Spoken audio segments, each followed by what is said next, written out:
Hello मेरे साथी, आप लोग कैसे हैं? उम्मीद है अच्छा ही होंगे। तो जितने भी लोग इस बार बिहार बोर्ड मैट्रिक परीक्षा देने वाले हैं उन लोगों के लिए बहुत ही महत्वपूर्ण प्रश्न लेकर आए हैं सामाजिक विज्ञान सोशल साइंस का। तो अच्छा से देखिएगा और देखते रहिएगा। जितना भी प्रश्न आप लोग का सही होगा तो कमेंट में बताते रहिएगा कितना प्रश्न सही हुआ है, मेरा लास्ट में बता दीजिएगा। तो चलिए आगे देखते हैं क्या है प्रश्न। हम लोग का पहला प्रश्न है, दास कैपिटल का प्रकाशन किस वर्ष हुआ था?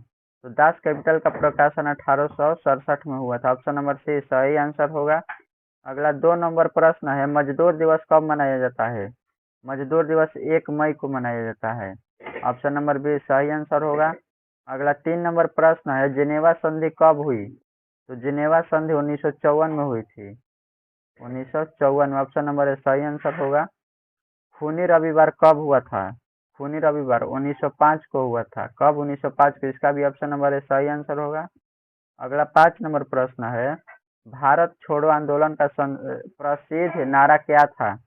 तो भारत छोड़ो आंदोलन का प्रसिद्ध नारा क्या था? ये उम्मीद है आप लोग सभी लोग को पता होगा। चलिए बता देते हैं, इसका होगा करो या मरो। करो या मरो। इसका ऑप्शन नंबर बी सही आंसर होगा। अगला 6 नंबर प्रश्न है, वेदों की ओर लौटो का नारा किसने दिया था? ये ये स्वामी दयानंद सरस्वती ने दिया था। ऑप्शन नंबर सी सही आंसर होगा। अगला 7 नंबर प्रश्न है, ऑल इंडिया मुस्लिम लीग की स्थापना किस वर्ष हुई? तो 1906 में हुई थी। कब? 1906 में। ऑप्शन नंबर सी सही आंसर होगा। 8 नंबर प्रश्न है, all India trade union Congress के अध्यक्ष कौन थे? तो लाला लाजपत राय थे। लाला लाजपत राय के। ऑप्शन नंबर बी सही आंसर होगा इसका। 9 नंबर प्रश्न है, तिनकठिया प्रणाली किन पर लागू हुई थी? तिनकठिया प्रणाली किसानों पर लागू हुई थी। किन पर? किसानों पर। ऑप्शन नंबर डी सही आंसर होगा। अगला 10 नंबर प्रश्न है, किस समझौता को दिल्ली समझौता के नाम से जाना जाता है? ये होगा गांधी इरविन समझौता। ऑप्शन नंबर ए सही आंसर होगा। अगला 11 नंबर प्रश्न है, रॉलेट एक्ट किस वर्ष पारित हुआ था? रॉलेट एक्ट 1919 में पारित हुआ था। कब? 1919 में। ऑप्शन नंबर बी सही आंसर होगा। अगला 12 नंबर प्रश्न है, दांडी यात्रा कब शुरू हुआ? तो दांडी यात्रा कब शुरू हुआ? ये क्वेश्चन हम आप लोग के लिए छोड़ते हैं, आप लोग कमेंट में बता दीजिएगा कि दांडी यात्रा कब शुरू हुआ था। तो ये क्वेश्चन का आंसर आप लोग बताइएगा। हम आगे बढ़ते हैं एक प्रश्न की तरफ। हम लोग का 13 नंबर प्रश्न है, चिपको आंदोलन के प्रवर्तक कौन है? चिपको आंदोलन के प्रवर्तक सुंदर लाल बहुगुणा है। ऑप्शन नंबर बी सही आंसर होगा। अगला 14 नंबर प्रश्न है, बिहार में पंचायती राज व्यवस्था का कार्यकाल है? ये तो सभी लोग को पता होगा, 5 वर्ष। ऑप्शन नंबर बी सही आंसर होगा। अगला 15 नंबर प्रश्न है, पटना नगर निगम के प्रधान को क्या कहा जाता है? तो पटना नगर निगम के प्रधान को नगर प्रधान कहा जाता है। नगर प्रधान। ऑप्शन नंबर बी सही आंसर होगा। अगला 16 नंबर प्रश्न है, भारत में पहला नगर निगम कहाँ बना? तो भारत में पहला नगर निगम मद्रास चेन्नई में बना था। ऑप्शन नंबर बी सही आंसर होगा। 17 नंबर प्रश्न है, किस क्षेत्र को द्वितीयक क्षेत्र कहा जाता है? तो उद्योग क्षेत्र को। किस क्षेत्र को? उद्योग क्षेत्र को। ऑप्शन नंबर सी सही आंसर होगा। 18 नंबर प्रश्न है, फूट डालो और राज करो ये नीति किसने अपनाई थी? ये भी सभी लोग को पता होगा, उम्मीद है। अंग्रेजों ने अपनाई थी। किसने? अंग्रेजों ने। ऑप्शन नंबर ए सही आंसर होगा। 19 नंबर प्रश्न है, सिपाही विद्रोह कब हुआ था?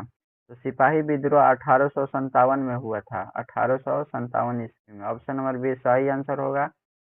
20 नंबर प्रश्न है, गांधी जी ने साबरमती आश्रम की स्थापना किस वर्ष की थी? तो गांधी जी साबरमती आश्रम की स्थापना 1916 में की थी। कब? 1916 में। ऑप्शन नंबर डी सही आंसर होगा। अगला 21 नंबर प्रश्न है, लखनऊ समझौता किस वर्ष हुआ था? तो लखनऊ समझौता 1916 में हुआ था। ये इसका ऑप्शन नंबर ए सही आंसर होगा। अगला 22 नंबर प्रश्न है, महात्मा गांधी दक्षिण अफ्रीका से भारत वापस कब आए थे? तो 1915 में आए थे। कब? 1915 में। ऑप्शन नंबर सी सही आंसर होगा। अगला 23 नंबर प्रश्न है, गांधी जी को महात्मा की उपाधि किसने दी थी?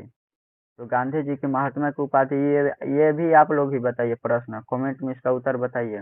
इस प्रश्न का उत्तर क्या होगा? ये आप लोग के लिए छोड़ दे रहे हैं। ये इसका भी उत्तर आप लोग कमेंट में बताइएगा। अगला 24 नंबर प्रश्न है, महात्मा गांधी ने किस पत्रिका का संपादन किया था? तो यंग इंडिया। कौन? Young India. Option number C सही आंसर होगा। अगला 25 नंबर प्रश्न है, सविनय अवज्ञा आंदोलन किस यात्रा से शुरू हुआ? तो ये हुआ 1930 दांडी यात्रा। कौन सा? 1930 दांडी यात्रा। Option number B C, sorry B बोला गया, ऑप्शन नंबर सी होगा सही आंसर इसका। तो चलिए आज के लिए इतना ही। तो आप लोग लास्ट में हो गया, खत्म हो गया, बता दीजिए आप लोग का कितना सही हुआ है प्रश्न। और आगे इससे भी और इम्पोर्टेंट क्वेश्चन लेकर हम आएंगे, आगे बने रहिएगा चैनल पर। ऐसे ही मोस्ट इम्पोर्टेंट वीवीआई प्रश्न लेकर आते रहेंगे हमेशा। चैनल को सब्सक्राइब कर लीजिएगा, बहुत ही काम का प्रश्न है जो एग्जाम में पूछेगा। ठीक है, आज के लिए इतना ही।